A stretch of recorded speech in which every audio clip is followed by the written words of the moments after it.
Hi friends, we're going to work on number 18 word problem today. And this one is starring Khalil. So take a look at the word problem. We're going to remember what all the steps are for completing a word problem next. So first we read and we use the cube strategy. See if you can remember what C stands for. U, B, E, and S. After we read and complete the cube strategy, we draw, and at the end, we write. So let's first read, and let's read twice. You can read along with me. Khalil is hanging lights on the fence in his backyard. The strand of light is 46 inches long. His fence is 84 inches long. How many more inches of light will Khalil need to buy to cover the whole fence? So now that we've read the first time, we want to stop and think, what is the story about? What's Khalil doing? What is happening? What are they asking us? And we can use this picture too. So Khalil must be getting his yard ready for summer. He's hanging up lights. Does he have enough lights right now? He does not have enough lights, and he needs some more. So let's read again for a few more details. Khalil is hanging lights on the fence in his backyard. The strand of light is 46 inches long. His fence is 84 inches long. How many more inches of light will Khalil need to buy to cover the whole fence? Now let's start with our cube strategy. C stands for circle key numbers. Say out loud, what are the key numbers here that you see? Okay, did you get it right? What's the other one? Okay, what comes after C? You underline the question. So we have our key numbers. Where's the question? What does that start with? How many more inches of light will Khalil need to buy to cover the whole fence? Remember, the question usually starts with a question word like who, what, where, when, why, or how. Next, we box our action words. Where is the action here? What is Khalil doing? What is he going to do? He's going to need to buy, he will have to buy lights. He's going to cover the fence. And it looks like I missed one, but right now Khalil is hanging the lights. I think that's another action. Do you see any other actions? All right, now time for evaluate and eliminate. What could we eliminate here? There, we've got hanging now as one of our actions. Okay, it doesn't have to be Khalil, could be me, could be you. It doesn't need to be his backyard. He could be hanging them on his front yard or his side yard. It really doesn't even need to be a fence.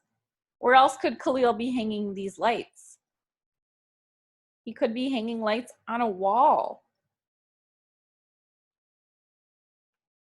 All right, maybe on his house. Now it's time to show our work and check it. When we get to this stage, I want to review for just a minute the steps that we've been going through. We read, we followed C, U, B, and E. Now we're at S for show our work. And when we show our work, that's when we jump down and we do a drawing. So now we're going to draw. What are some of the diagrams we can draw to help us solve a problem where we're missing a part?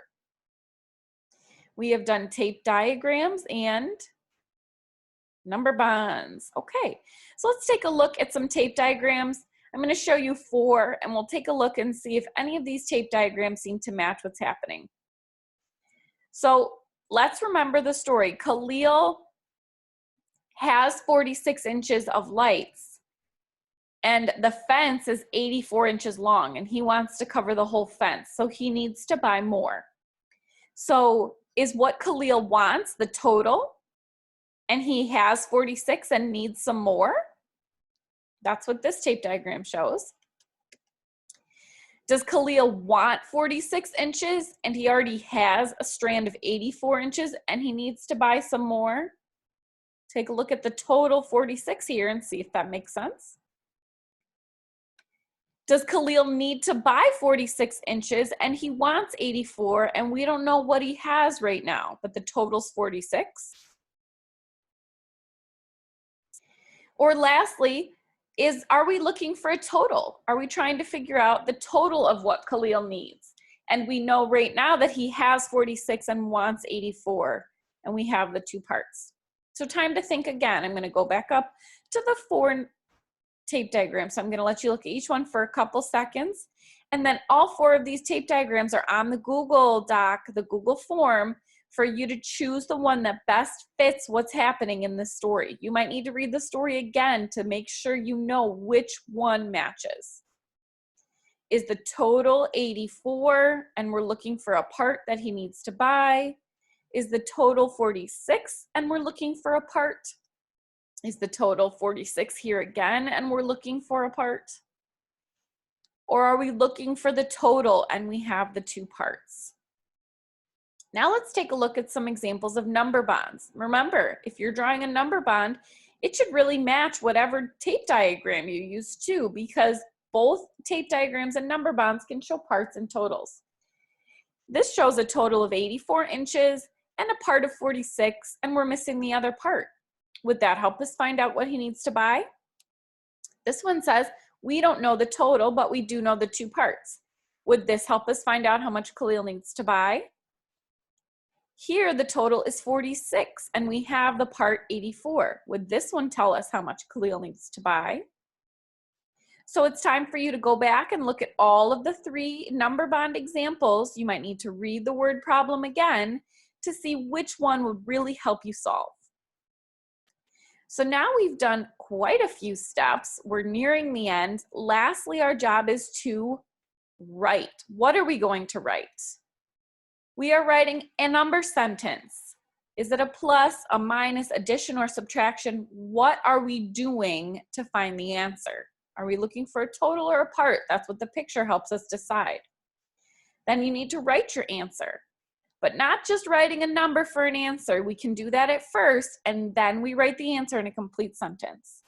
Okay, it looks like you're ready to get started on actually solving the problem on your own now, so make sure you have a pencil or paper, something, anything to write with. It doesn't have to be a pencil, and get started. See you guys soon.